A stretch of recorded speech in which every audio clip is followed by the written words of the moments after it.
Hello, everyone, and welcome to Pop Cultured, a new podcast featuring old friends where we provide a series of pop culture recommendations. We are a collection of film critics, entertainment journalists, and pop culture enthusiasts who have been writing, podcasting, and/or making videos about movies, TV, books, games, and theme parks for a combined total of 121 years. We've worked together in various capacities over the years. Some of us still work together every day. But this podcast is an opportunity for us to reunite and reconnect with some of our old friends and talk about what everyone's been up to. My name is Ben Pearson, and joining me on today's podcast are Peter Soretta. Hello. Jacob Hall. Hello, hello. White Train Boy. Hey, everyone. And Brad Oman. Hey, that's me. We also have three people who couldn't join us today: Chris Evangelista, BJ Colangelo, and Ryan Scott.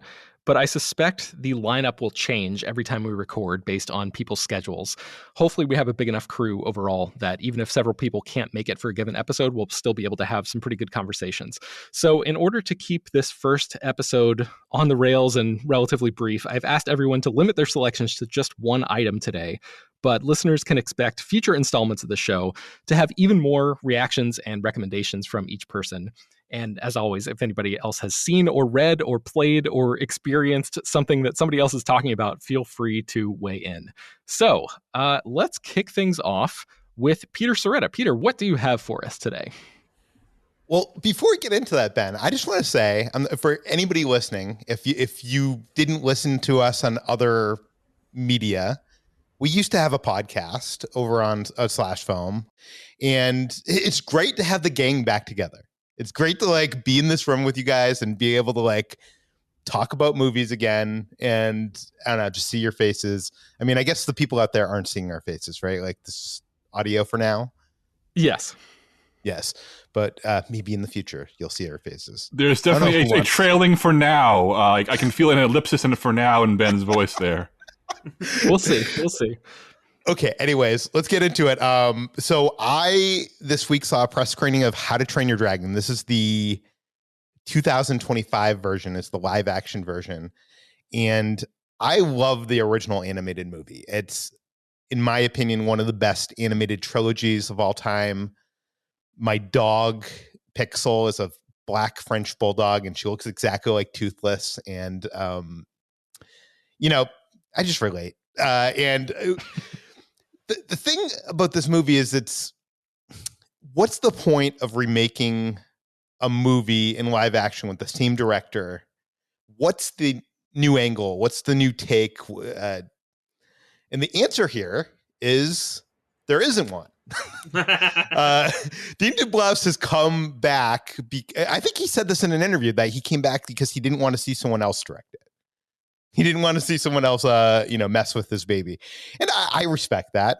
But there isn't really a whole new take here. And I spent a lot of time recently in Epic Universe. That's actually where I saw Jacob Hall last. We were hanging out in Epic Universe, the new theme park in Orlando. And one of the worlds there is Isle of Berk. And I've spent a lot of time in Isle of Berk. And there's something different about the level of attachment that you get with something from when you're passively watching it on a screen to playing a video game, being actively involved, to being completely immersed in that world in a theme park. And I think maybe that's even one of the secrets to why Disney's been so successful all these years. But living in Berk for the last couple months has made me love this franchise and the characters so much more. So basically, this is my long way of saying that I'm both predisposed to like this movie, but I've spent the last decade of movies kind of being beat up and becoming a bit cynical. I used to be still optimistic. I've been still hopeful about every sequel, reboot, whatever. Even when it was Transformers Part 3 and Michael Bay was coming back for another one. but now I'm kind of what's the point of all this? Why are we making all these live action remakes, these reboots, these sequels? I'm kind of getting sick of it. I used to be a person that used to see 300 movies a year, and I think I'm down to 40. So I'm probably the least, maybe 50. I probably at least see one new movie a week. but one movie I haven't seen before a week. But I would say that probably makes me the least current cinephile on this podcast, I would think. Is that true? What do you like?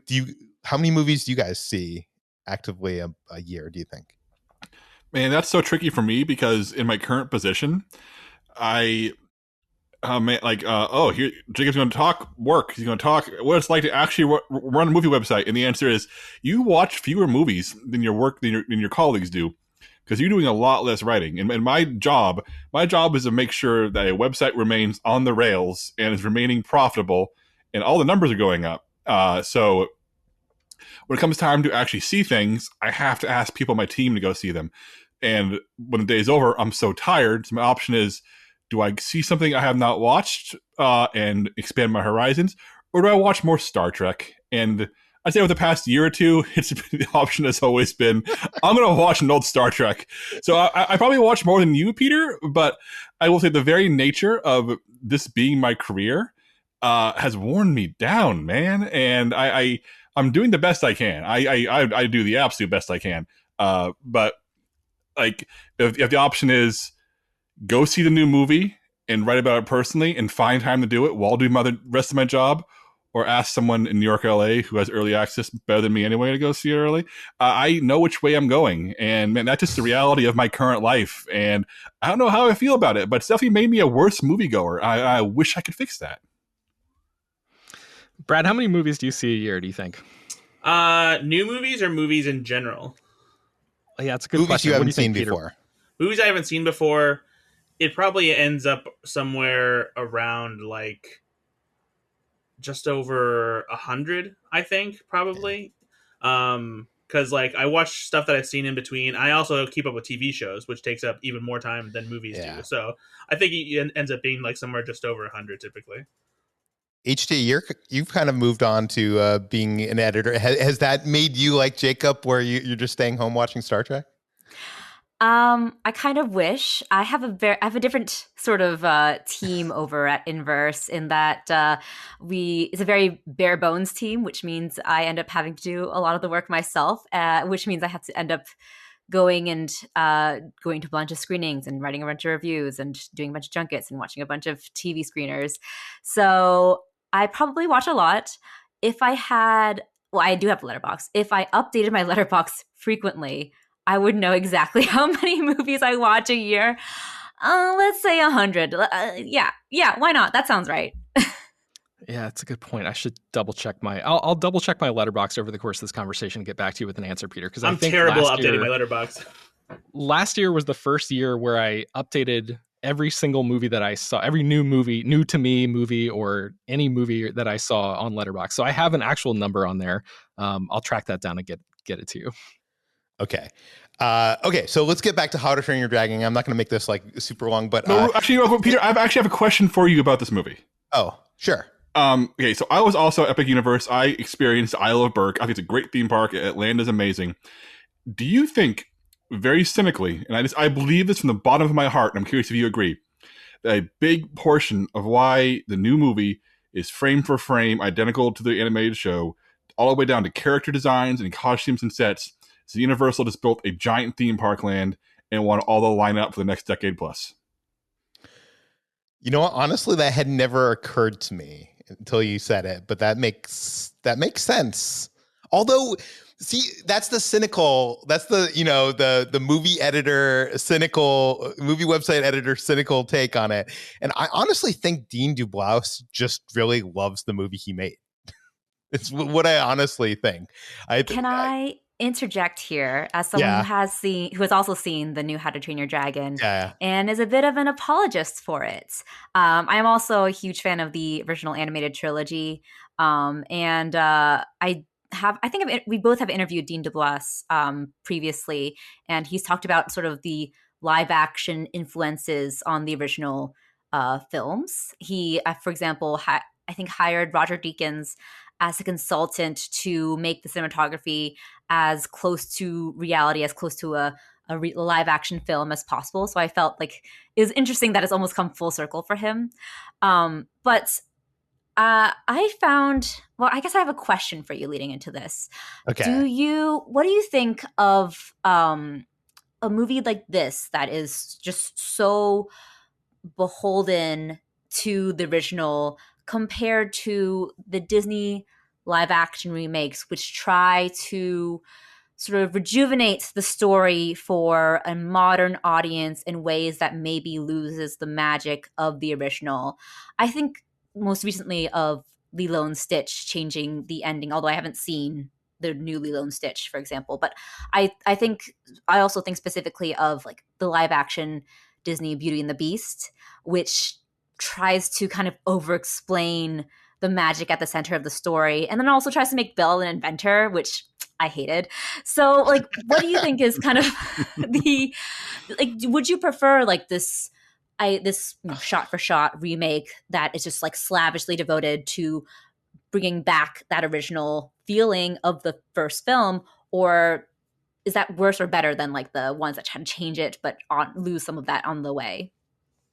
It's weird because people get mad at these live action adaptations for trying to change too much, trying to improve on something that's iconic or classic. And then when a movie like this, is made, you see criticisms that it's not different enough. But I think the problem is, I really believe that the first movie is a near perfect movie and that there isn't much that needs to be changed or improved upon. And HG is always very smart because that's what I wanted to bring up with this. Is it's just like, the thing about this How to Train Your Dragon is it's almost a shot by shot remake of the original movie.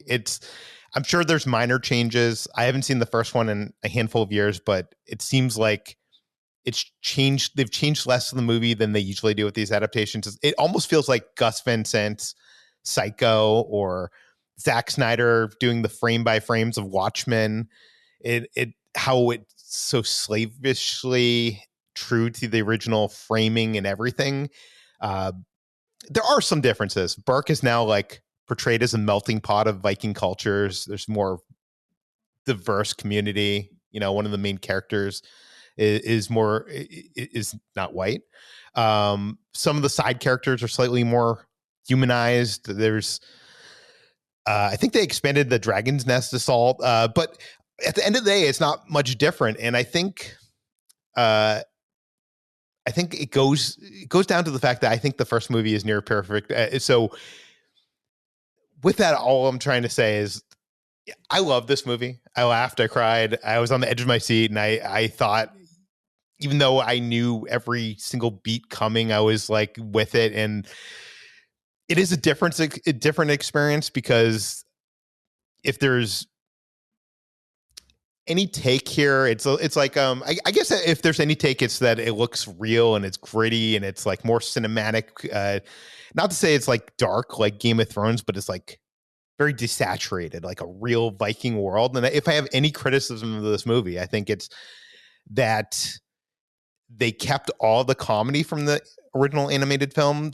So some of that stuff I don't think plays well when you have like these gritty Viking, when you compare gritty Vikings saying these words instead of like these goofy DreamWorks animated characters. So like some of the stuff with like Rough Nut and Tough Nut, I don't think is as funny as it was in the original movie. It feels a little out of place a little bit, but on the other side of things, some moments happening in this live action adaptation have more gravity. They like there's a moment in Test Drive where Hiccup's falling through the sky, and I was literally on the edge of my seat in a way that I wasn't when I saw the animated movie. And is it because it's live action instead of animation, which is a funny question because that moment probably had no live action at all. It was probably just as animated. But at the end of the day, I think this movie is great, and that's because the original movie was great, and it's basically the same movie. I'm not sure if you can docket points for that. I think you can question, was this movie necessary? But I'll tell you this, like when the How to Train Your Dragon world was set to open at Epic Universe, I encountered so many people, not just online in the bubbles I frequent in my life, but friends and family that are close to me who'd never seen these movies. And I think the truth of the matter is a lot of adults won't watch animated movies unless they have children, and that's sad and wrong. And, you know, unless it's like a Pixar thing or, you know, whatever. Like, and I know Chris would say that's their problem.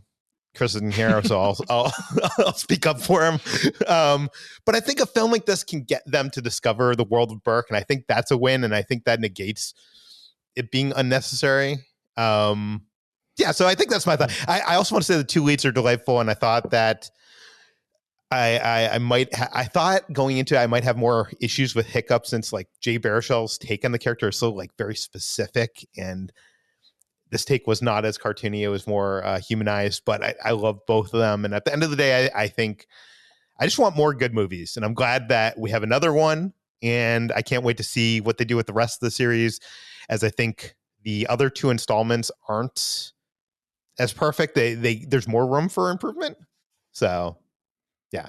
What did you think of the movie, HJ? Oh, I really liked it. And yes, it is a shot-for-shot remake, but I think that it kind of proves the power of the original story, because the Amblin sort of esque feeling of it still comes through, and is still really powerful and emotional. And I found myself to like be feeling all those emotions, even though I literally had seen the original like the day before, because I was like, I'll rewatch it. It is like incredibly similar. Even the line deliveries, it's very funny. They're like it seems like they directed the young actor playing Hiccup, Mason Thames, to just say the exact same line delivery as Jay Baruchel. But honestly, yeah, I think that it is the least offensive of the live action remakes. And I think it is kind of an interesting experiment at the very least to have the same director do a shot for shot remake. I mean, we've seen not only like that with Gus Van Sant's Psycho, but also Michael Haneke's Funny Games. So you could say this is the Funny Games of the animated live action remake. Yeah, put it on the poster. But yeah, I liked it, and I understand the criticisms of it and the sort of disappointment of it, but I just found myself still to be swept away by it. And I do think that it is destined to be a formative film for so many children of like this new generation of audience, like moviegoers. It has that same feeling. Like when I was watching it, I was like, if I were 10 years old watching this for the first time, I would make this my entire personality. This would be my Star Wars. Yes, exactly. So I think that's something that is a little bit harder to capture with a lot of live action remakes. And I think that this one really did manage to capture that. Yeah. So I'd like to jump in here because I have also seen How to Train Your Dragon, and I am stuck in the middle of being extremely frustrated with this movie not needing to exist, but also being entertaining because it is just the original movie with a live action filter on it. Like if you told AI to say, make a live action version of How to Train Your Dragon, this is the movie that you would get. And that's supremely frustrating to me. But like you can't help but get caught up in the heart of the movie and the spirit of adventure of it, because it's still Dean doing good work as a director. The performances are good. If there are two things that I would praise the most out of this movie, it's the scale of adventure and action, because especially the final sequence, the big final dragon in the nest feels so much bigger and so much scarier in live action element. And and the human emotion and performances makes it feel more intense, and it makes the emotion hit harder than it does in animation because it's not as cartoonish. Those are the two things I think it has working in its favor.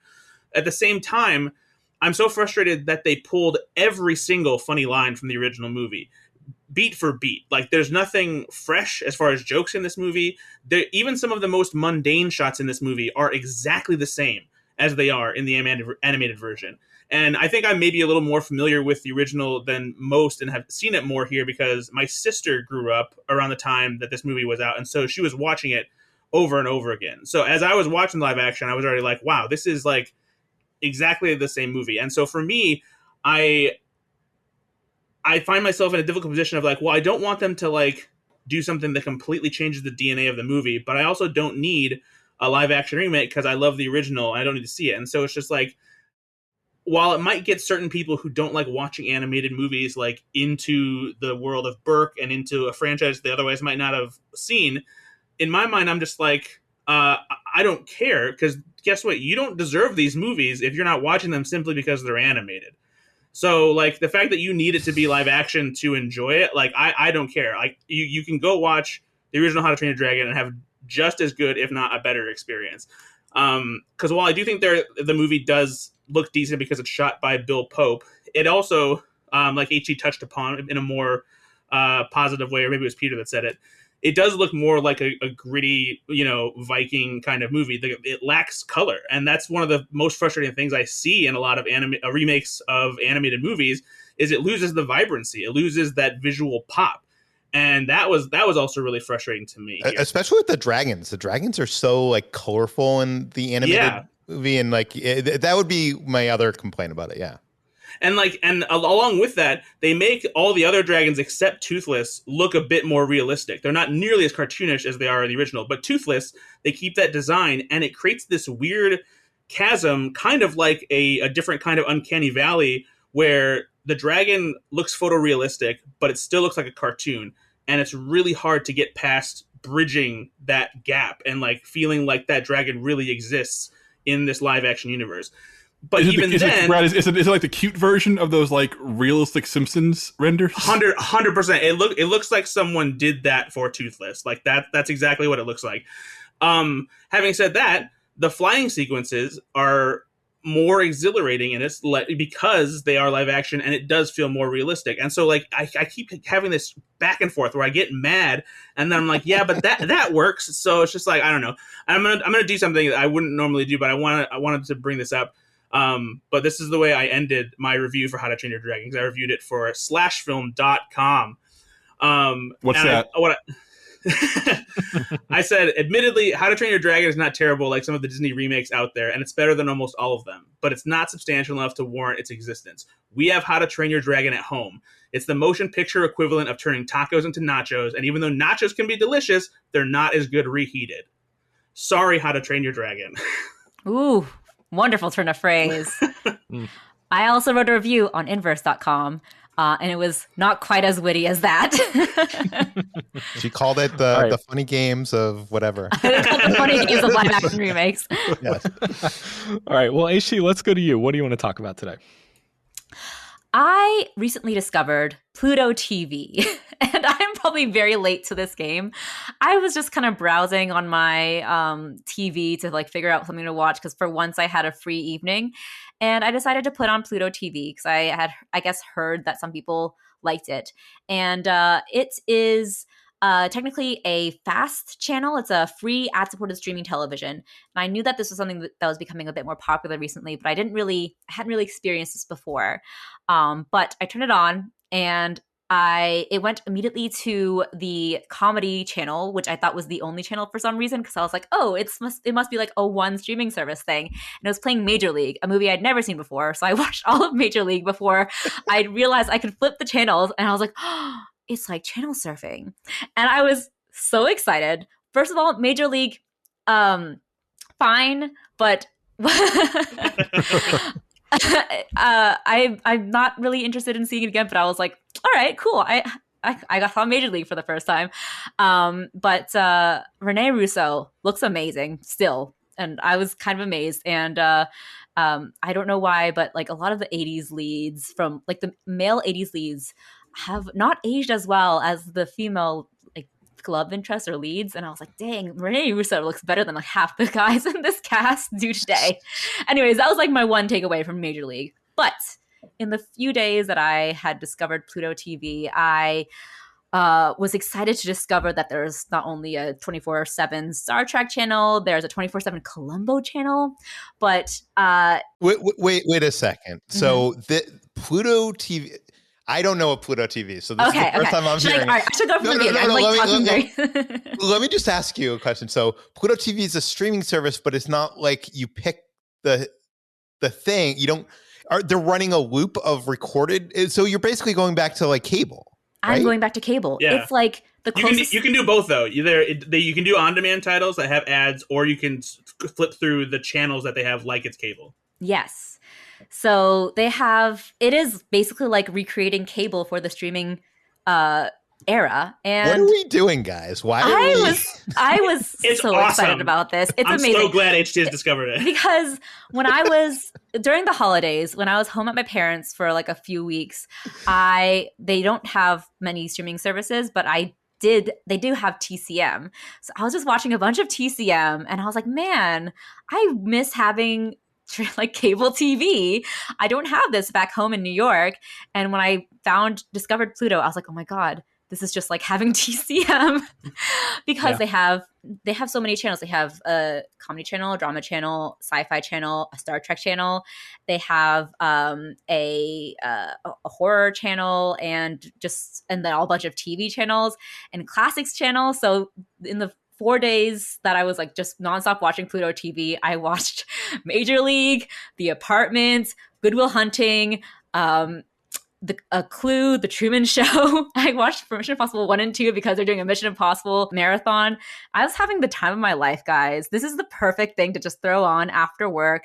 And you're like, I don't know what I want to watch. I don't really feel like catching up on Adolescence because I haven't seen it yet because I'm very behind on things. I feel like just watching Good Will Hunting for the third time in a row. The sheer number of times where I open up Netflix, scroll through it and say, nothing here. Open up HBO Max, scroll through it. Nothing here. Open up Hulu, scroll through it. Nothing here. Pluto TV sounds like it's going to make my mind up for me. I think I need that now. I think in the year of our Lord 2025, I want the TV to make up my mind for what I want to watch. I'm tired I just end my evenings looking at YouTube sometimes because I'm let down by my own capacity. It's the problem with having something. everything, though. You have everything. You have all these tiles. You can't decide what to watch. You need someone to make the decision for you. And by the way, I looked it up. I don't need choice. There's like 300 TV channels on Pluto TV. Yeah, that's more than I had on cable. Granted, a lot of them do 24/7 streams of like the same show, just the entire series run. But that's awesome to me because I love having that ability to do that and not have to think, oh, which episode do I want to start with? It's been my like most annoying thing about Netflix and all the other streaming services is that I can't have a playlist of like 10 different shows where I can just hit play and it'll select a random episode from shows that I know I'll love, but I'm just not willing to choose where to start. And yeah, man, Pluto TV is so good. They have it's at least 20 movie channels, I think, and like everything from like 70s to 80s to like action and horror, and then like they're doing the Star Trek channel right now because they have all the Star Trek movies on Pluto TV, and they rotate and they have different themes and different versions. I get a little frustrated sometimes because like they had a 24-hour Jeopardy channel at one point, and now they don't. It's gone. And if there's one shortcoming, it's that because Paramount has like an invested stake in Pluto TV, a lot of the movies are Paramount movies. So like there's not quite as much variety as maybe you would like, but there's still a lot of stuff like to watch and enjoy. And I find myself, if I'm just catching up on stuff on my phone, I'll just throw Pluto TV on in the background and find what's on and just let it run for a little while. It's fantastic. And my one complaint is that the UI is kind of buggy sometimes. Yeah. Like it's pretty slow sometimes to like change between channels. And the ads are a bit more varied than when you're watching Hulu with ads, for example. But you do, after a while, recycle through the same ads. And there's this one ad for like this podcast that I'm really sick of at this point. But it's the one with the two women where they're talking about like LL Bean or something. Yes, exactly. Oh my God. One. Yeah, there's a couple podcast ones that circulate. I'm just like, oh my God, kill me. Yeah, I'm like, yeah, I don't want to hear you either. So, but yes, other than that, Pluto TV, like my favorite new discovery of like recent months. I've just been having a ball watching just all these channels and not having to choose because again, we have just the overabundance of choice. And sometimes I just want to put something on and rewatch some classics or watch some classics for the first time. I watched half of River's Edge. I have not seen all of River's Edge before. And I watched the first half for the first time. I was going through like to midnight because I turned it on at like 10 p.m. And I was like, this is really interesting. I'll have to watch it again later. But yeah, new discoveries and old comforts. And you watch Major League. I watched Major League.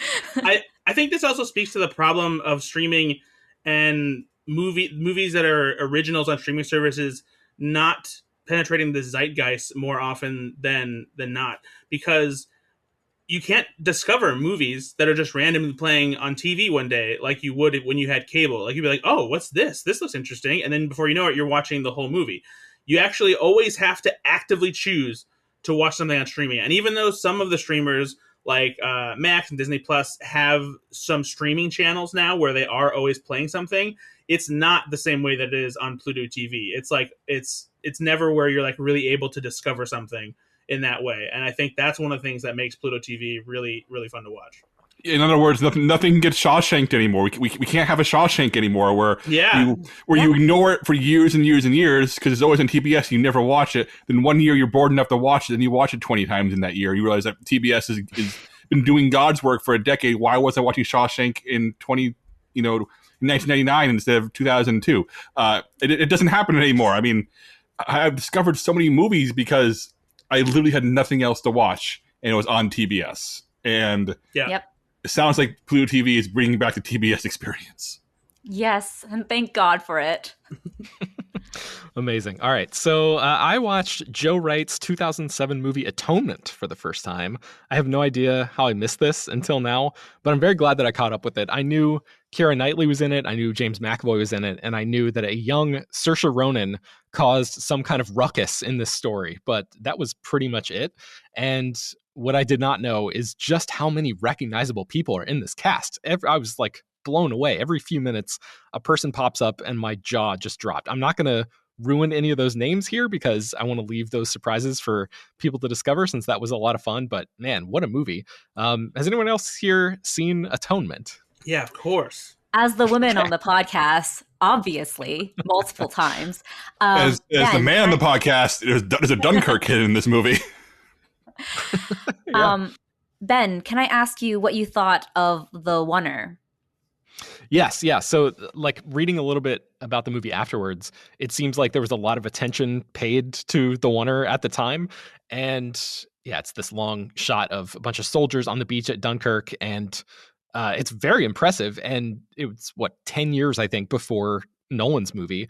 But, like, I think I ultimately was more impressed by the love story and the tragedy of the whole thing, like the heartbreaking nature of this story where these two lead characters are just ripped apart by a misunderstanding. Basically, this young girl who doesn't understand what she's getting into and the ripple effects that has on her and the family and like all these different characters. It's just it's tragic, and the ending of the movie especially, which I won't give away, is just a real gut punch, and I didn't see that coming. But yeah, I really appreciated the oneer and thought it was very good. But I think for 2007 it was fantastic, but we've seen so many oneers since then that are like, you mentioned Adolescence. The whole show is a oneer basically, and like they did it for real, and you could see some of the stitches in Atonement where they did the digital seams, where like they would go behind somebody's head or something and pick up the shot there. But yeah, it still holds up really, really well. Do you think that digital cinema has kind of made the oneer less special? Because like back in the day, like Atonement was shot in film, right? I think it was shot in film. I'm sure, yeah. I believe it was. Yeah, it was. So when you had to film a oneer with film, it was a lot more expensive. It was a lot harder to, like, the lighting, everything. Nowadays, like, you can just, like, whatever show you just mentioned, the studio does a lot of like the oneer shots and stuff like that. Like, does it make it less special now that like video is just like, oh, you have a memory card that can last, hours?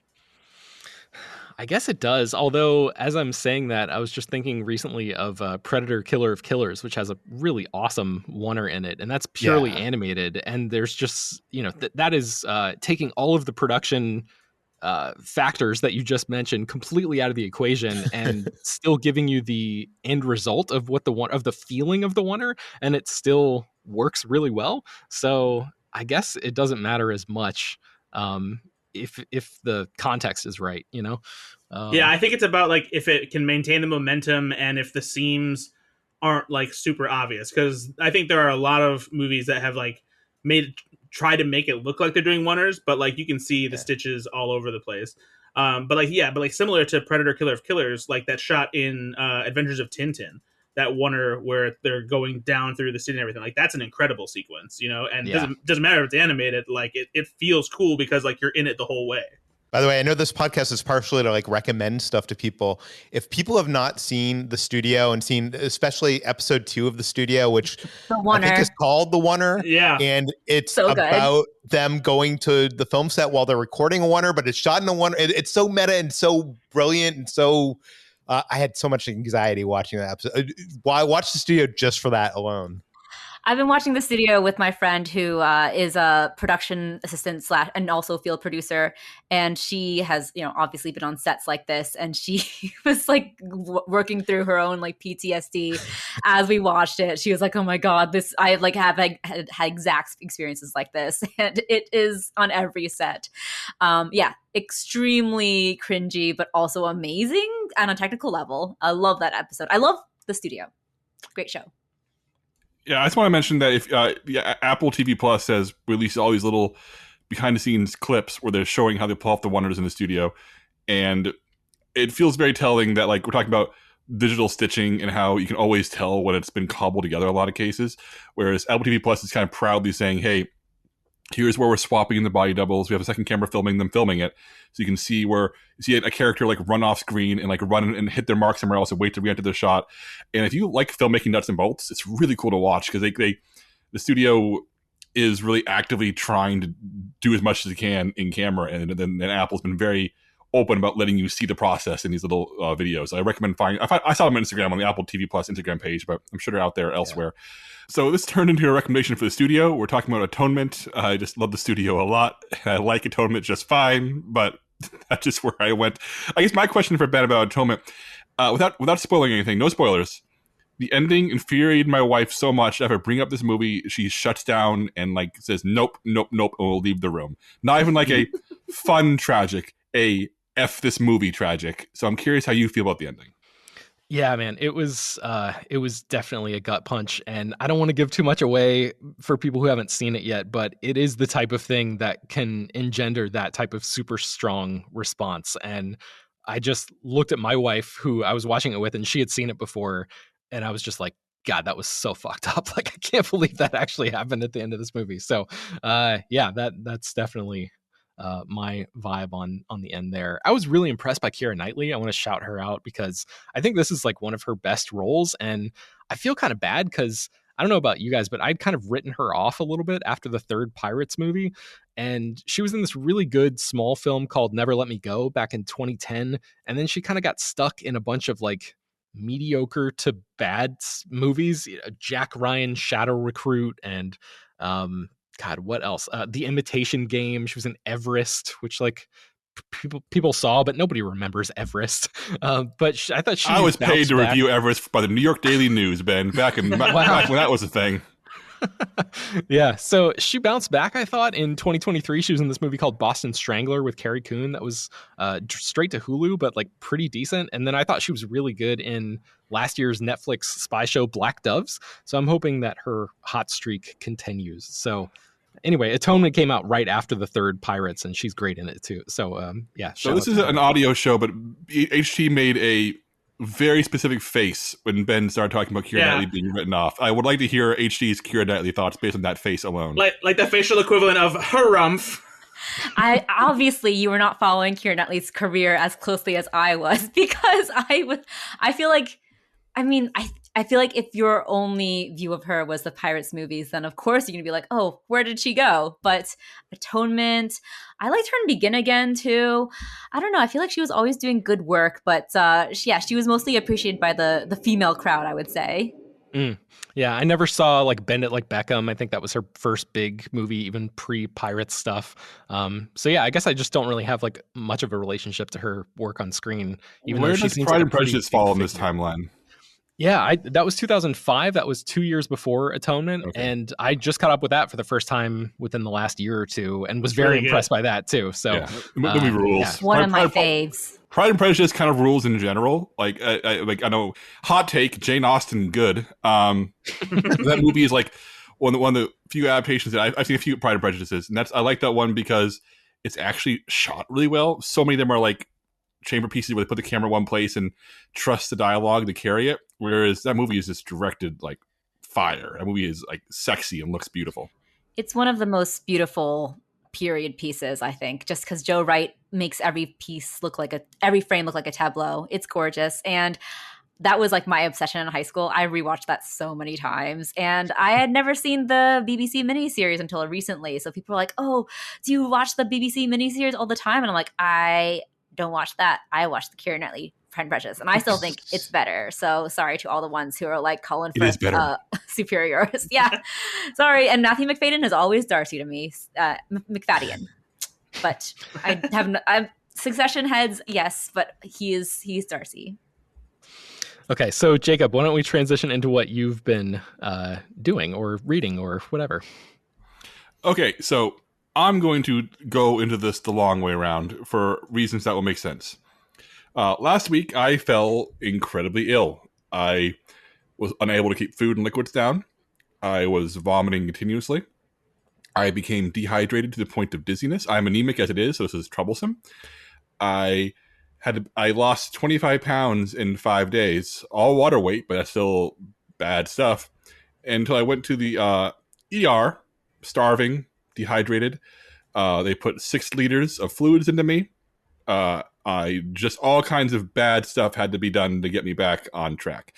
So what did I do in the ER for the 5 hours I was there? What do you do when you're starving and delirious and unhappy and feel like you're going to die? You read from beginning to end The Indifferent Stars Above, a book by Daniel James Brown about the Donner Party, the famous pioneer group who all got stranded in Sierra Nevada mountains in the 1840s and all ate each other. Oh my God. So this book is riveting. This is one of the most upsetting books I have ever read. Daniel James Brown is an incredible writer, and he's very succinct. This book's under 300 pages, and I feel like it took what to me was a historical punchline. Like, to me, the Donner Party was cannibals. You know, like it was a punchline in sitcoms and animated shows. It just was a thing where, like, if you wanted a shorthand for people ate each other, haha, you brought up the Donner Party. And like so many utterly tragic fucking things, like I always think also of another book that's incredible, The Road to Jonestown, about Jim Jones and the People's Temple. One of the best books I've ever read. And what Jeff Gwynne, the author there, did, he made me stop saying drink the Kool-Aid. I do not use that phrase to discuss cults, or I do not use that as like a way to like flippantly discuss people being devoted to something.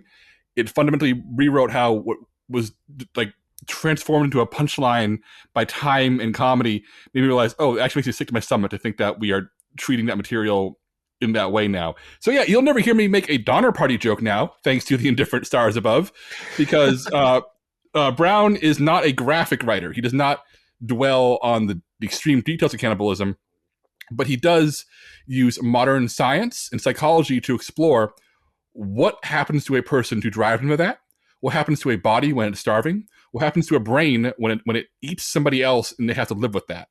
And the interiority of this in his research, combining historical record, there were enough survivors that the whole story is out there, but he combines it with enough of, hey, it's 200 years later, let's look at the science and figure out, and to fill in the gaps based on what we know now about what happens to bodies and minds. And sitting there starving in an ER while reading about people starving was one of the most upsetting 5 hours of my life, but I could not put this book down. So I don't think anybody here has probably read The Indifferent Stars Above. I will recommend it wholeheartedly. So my question to the group, is there a piece of art, a book, a comic, a movie, a show, where you experienced it in a state of physical or mental mood that either enhanced or detracted it in a way that was like unforgettable? Because this was a truly an unforgettable 5 hours in the ER reading this book. I watched Madam Web after having had food poisoning. And I had to write the review the night of. So I think it did affect my very negative review of that movie. Although I can't say it was unforgettable. Man, I'm trying to think if there's something like, I watched a plane crash movie on a plane or something like that where like the location is tied to it. Peter or Brad, have you had anything like that? No, not that I can think of. Yeah, I wish I had time to think of it, but I'm still baffled that, Jacob, you were unable to eat or anything, and your first thing was like, let's let me consume a book about people eating people. Yeah, pretty fucked up. I will say I've listened to the You're Wrong About episode about the Donner Party, and it is very fascinating. It was also more about just like the circumstances that led them there, and like how it was a lot of just like bad decisions that, and then like points of no return that kind of resulted in a pretty honestly a huge tragedy.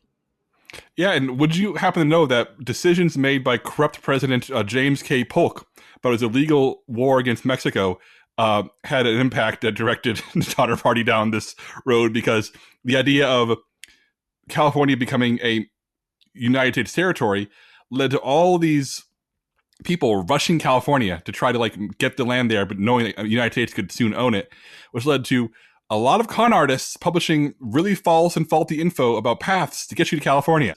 And these people believed that rumor. So like this kind of book where you start realizing, oh, it wasn't just people getting trapped and eaten. It's about like nothing happens in a vacuum. People don't make mistakes in a vacuum. The culture and political ramifications of other people echo throughout an entire continent to lead to these people to being in the situation. If you're like me and you're like if you like to be obnoxious at parties about what you know, the Indifferent Stars Above is a good thing to add to your repertoire. What if I just like to be obnoxious at parties? I don't think you need cannibalism for that. I think you're already set, Brad. Yes, that's true. It's a good point. By the way, can I jump in and recommend one more thing? I know like we didn't want to like get too long with things, but I'm going to go really quick.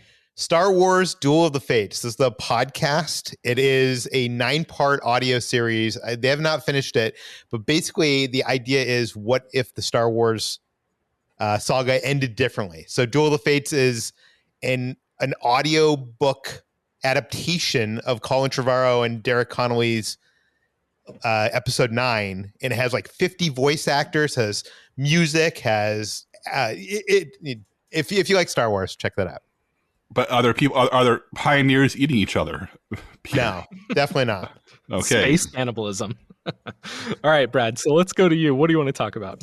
Well, I'll just pick it up right from the Donner Party and get into something that is, really will lift our spirits. And that is a literal spirit called St. Julian's PB&J wine.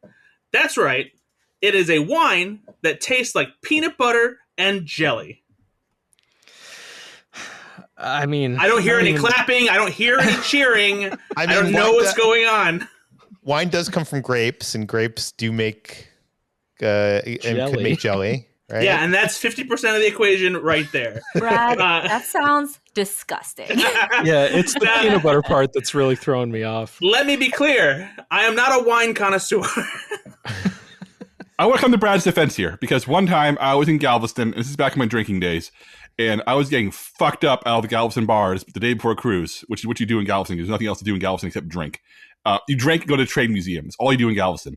And one place had a peanut butter and jelly whiskey drink. And it was literally a peanut butter infused whiskey with a pour over of like a grape jelly flavored liqueur. And I may have been drunk already, but to Brad's defense, I also tried this in a different form.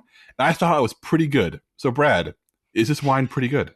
Yeah, so to piggyback off that, I've had Screwball peanut butter whiskey, and that even by itself is surprisingly smooth, and the flavor. Yes, that's what I had. It's good. It's very good. Yeah, it's very, very good. I haven't done with the jelly liqueur like you're trying, and I really want to now.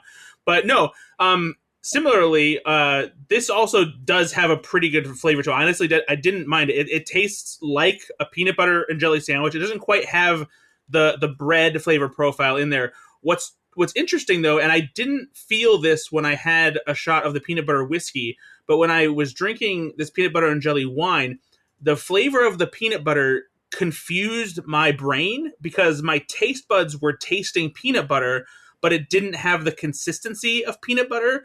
But my mind was almost like pretending that the wine was thicker as if it were peanut butter. It was a very strange sensory experience. But I did think the flavor was good. A couple of my other friends who tried it, they were too put off by that same sensation where they were like, I don't know, it's weird to have this flavor and have just liquid in my mouth. But I enjoyed it. I stumbled upon it. I don't even know how long it's been around. It could be new. It might have been around for a little while, but I saw it at a liquor store and I was like, yep, I got to try that.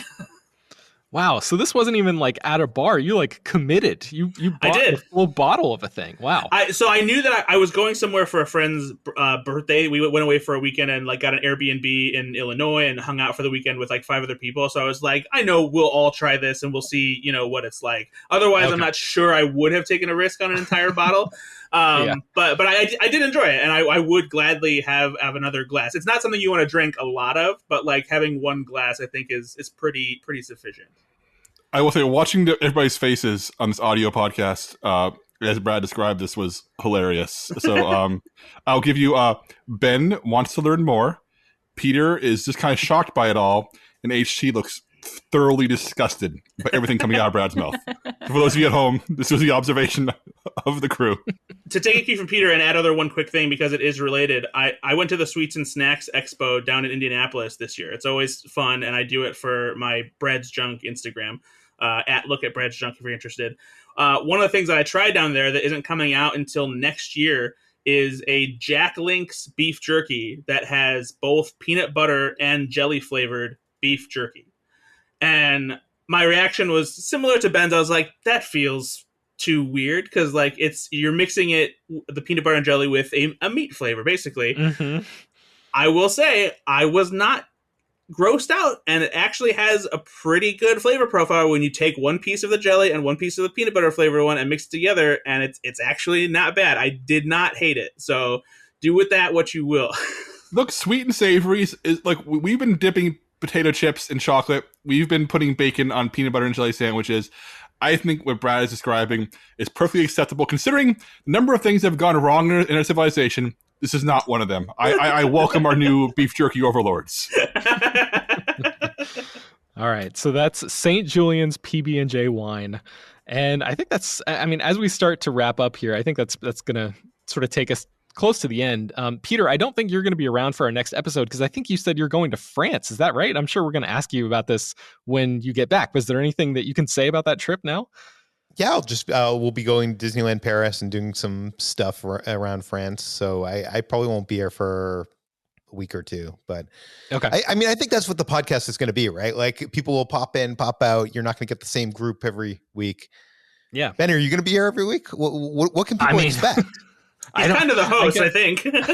I don't know. Yeah, I'm going to try to bank a couple of episodes, so at least it gives us some sort of cushion or something in case I have to take some time off. But in terms of, I guess, what else we have in store for listeners, the plan is for these grab bag recommendation type of episodes to always be free and to come out twice a month. We're also going to have some additional tiers that people can subscribe to, where we're going to be providing some other fun stuff, including a weekly box office discussion featuring myself and Ryan Scott, maybe some other folks if they want to join, and some more stuff as well. So check out our Patreon page. I think it's going to be patreon.com/popcultured for more details. In the coming days, I'm going to be setting up an Instagram page for this podcast and hopefully sharing some clips from the episodes there. I'm hoping to put the show on YouTube as well. So yeah, stay tuned for all of that. I guess as we close it out here, where can people find you online? Peter, let's start with you. You can find me at Ordinary Adventures on YouTube. That's our theme park, travel, foodie vlog channel. So we publish one video a week, and we do lots of cool stuff. Like, we went to the Isle of Berk, so if you want to see that, check that out. Okay, Jacob. I'm nowhere. I'm very happy to be nowhere. So I'll use my time here to quickly ask Peter, are you doing Parc Astérix in France? No, this is kind of a quick trip. I wanted to go there, and I wanted to go to, there's one that's like this historical one. You know what I'm talking about? Probably. Okay, but we're out of time. I just wanted to ask. Yeah. We'll talk about that later. I wish. Are you going to have a croissant? Yes, for sure. Okay. All right, good. I will think of you as I eat my croissant. Please. Where can people find you, HC? You can find me at HTranBui on Twitter, where I unfortunately still am, Blue Sky, and Instagram. And since Jacob didn't plug it, I'm going to plug our podcast, Trekking Through Time and Space, Doctor Who and Star Trek Watch Podcast, which is on all podcasting platforms. See, I knew you'd do it. It would ruin my bit if I talked about it. But yes, we're fast approaching 200 episodes of that podcast. Dang. Yeah, I wasn't sure if you guys were still doing it or not, but that's awesome. Excellent. And then you can find HT's work at inverse.com too, right? Oh, yes. Yes, that's there too. Okay, Brad? I am at slashfilm.com, and I appear sometimes on Slashfilm Weekly, and I am on Twitter at Ethan_Anderton, because I'm also stuck there. You can also find me on Blue Sky. I'm terrible about posting there too. But I also have my own podcast called Go Flix Yourself, where we talk about movies and screw around with a couple friends of mine, and a Saturday Night Live podcast called the 10 to 1 Podcast. And if your taste buds were titillated by the St. Julian's PB&J wine, make sure to check out Brad's Junk on Instagram. That's at Look at Brad's Junk, where I always post about new snacks, soft drinks, fast food, and whatnot, and you'll find some fun stuff there. Excellent. All right. My name is Ben Pearson. You can find my writing at slashfilm.com. I host a podcast called Slash Film Weekly, where we talk about movie news and present interviews with filmmakers. If you want to get in touch with us or leave any feedback, I have not set up an email account yet. So maybe leave a comment on the Patreon page. I'm going to try to set up an email account and all that and get everything squared away. So in future episodes, I'll leave an email address where you can just reach us directly. If you liked what you heard on this episode, please leave us a review on Apple Podcasts and Spotify. That makes a really big difference, especially for a new show like this. I want to just say thank you to all of the panelists here. It's been so cool to get back on the mic with all of you guys, especially Peter and HC, who I haven't podcasted with in a long, long time. So this has been We're great. back, thank baby. you. Yeah, thank you all for joining. And I look forward to continuing to podcast with you guys for a long time to come. So thank you for listening, everyone, and we will talk to you soon.